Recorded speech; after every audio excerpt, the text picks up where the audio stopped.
rainy Saturday morning. Wow, it's pretty rainy. Not enjoying it too much. But we had a really good set. We started out with on Columbia Records, Janis Joplin, "We're Down on Me," and then we did Lou Reed, "Kill Your Sons." Yes, the ultimate in Lou Reed, and then some Crosby, Stills and Nash, "Long Time Gone," and then "Ooh La La" by the Faces, of course. I have a friend on the phone right now, and I'm hoping he could hear me. Justin, can you hear me? Yeah, I can hear you. Fantastic. I've got you on the phone. I'm so happy. We tried to talk with you on Thanksgiving and nothing went well. So I'm glad we're able to connect. Great. Technical difficulties. It's all good. Good. Well, Justin is a friend of mine. He has a YouTube channel called What It's Like. And I discovered him because he takes you out on the road and he puts you in the driver's seat of classic cars from the 50s, 60s, and early 70s. And he shows you what it's like to be behind the wheels of these cars. And because I play a lot of classic music, I thought it would be a great idea to have Justin on and say hello, because his YouTube is actually a YouTube community. And I wanted to say hello and happy holidays, Justin. Yeah, happy holidays to you. How did you get the idea to do this? You know, the funny thing is like, I wanted an international KB5 truck, and there's no information what's about a KB5 that truck?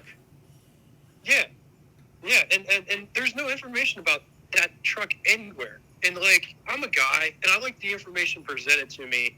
So I had to go out and research it, and, like, I waited and waited for somebody else to come up with the idea to do a channel like mine, and I was like, you know what, I'll just do it.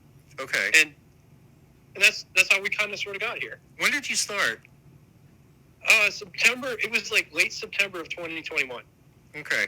And how? I mean, your show is so much more community feel. It doesn't feel like somebody's doing a monologue at me. I feel like I'm there with you.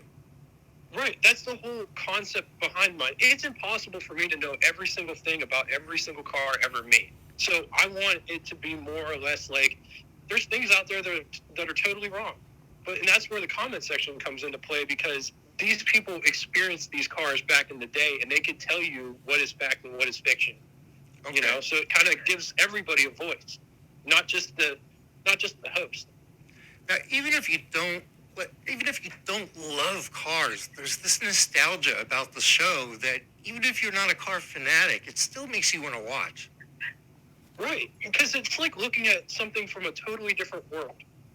You know, some of those cars were so out there that they're just, it's hard to explain. It's like being in a different world when you're in them. And how many cars do you actually shoot a week? Do you have an amount that you shoot, or do you just go by ear, or how does it work? It generally, like, I have my hands in a lot of pies. I do the YouTube thing.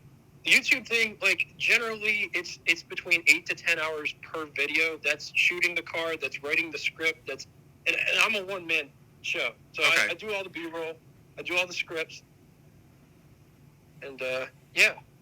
Okay. Now, you have a Facebook group that goes with it, and the other thing I love about the Facebook group is it's a community. It's not just you posting things, it's other people. Right, and I encourage that. If you have a YouTube channel and you wanna put it out there in the community, go check it out. It's called What It's Like. It's a Facebook page. I don't know if it's big enough that you'll find it underneath the What It's Like moniker, but it's really cool. I love getting all the stories and all the feedback from people that have experienced these cars firsthand. Well, what I like about it is it's not this heavily moderated thing. It's something where somebody who had a picture of a car they had in 1970 will go on there and post the car, and 300 people will start talking about it and say, "Oh my God, yeah, I had that same car in 1975, and oh, it's so great to see a picture of it." It's great. It's my favorite aspect of the channel is something I never even thought about when setting out to do this. The whole purpose was to keep this information out there for the younger generations that want to get into this kind of car, but a lot of channels just simply don't show the off-the-beaten-path cars. Like, we just did a 1949 Hudson Commodore yesterday. It's like a precursor to the Hudson Hornet.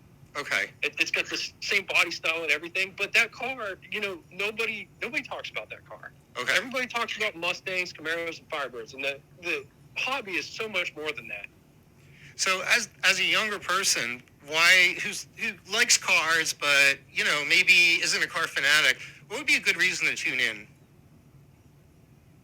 It's really cool to find out new information about cars. Like, I'm finding out, like, I'm a car fanatic, and I've loved the 50s. The 50s is my favorite era. 30s is a real close second. But there's cars that I'm finding for the first time, and I'm a car fan. You know. What I like about it is, I see older cars as Americana. I see them as works of art. And that's what I like about your show is you don't just say, okay, it's got this engine, it's got that engine, it's got this engine. I mean, you do go over all the specs, but you spend a lot of time on just looking at the design and saying, hey, this is a work of art. Look at these tail fins. Look at the way they're sculptured. Look at how many definition lines are in them. Look at the materials that they used on these doors. They don't do things like that today. I mean, you look at it almost as we're in a museum. That's exactly it, because everything's just so bland and generic now.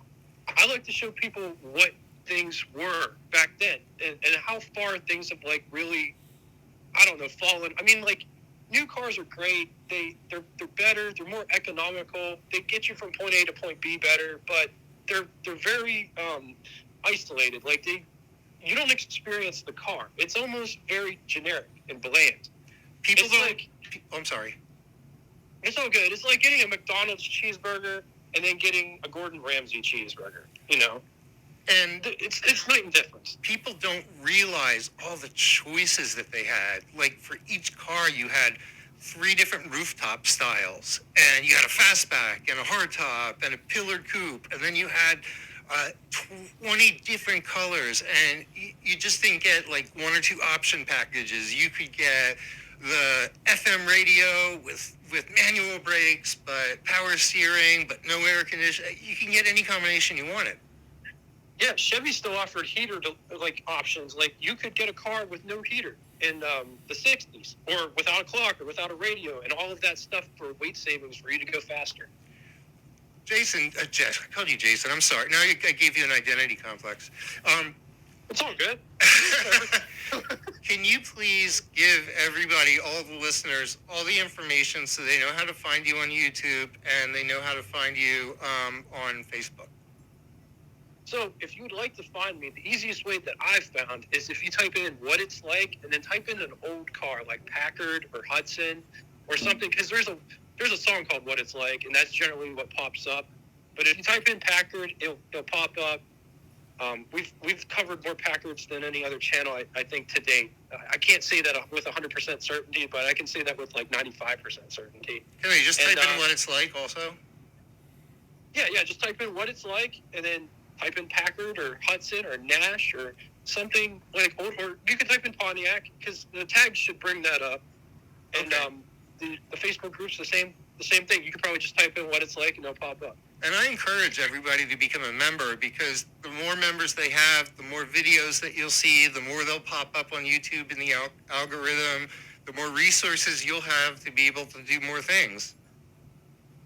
Thank you so much. Yeah, this has been so much fun. I am really glad that I had a chance to talk to you. Yeah, for sure. Likewise. Great. Well, you have really good holidays. Too. Okay, and we're going to go back to the music. Everybody listening, happy holidays from us. Thank you, Justin. And I'll talk to you later, my friend. Yep, talk to you later. Bye-bye.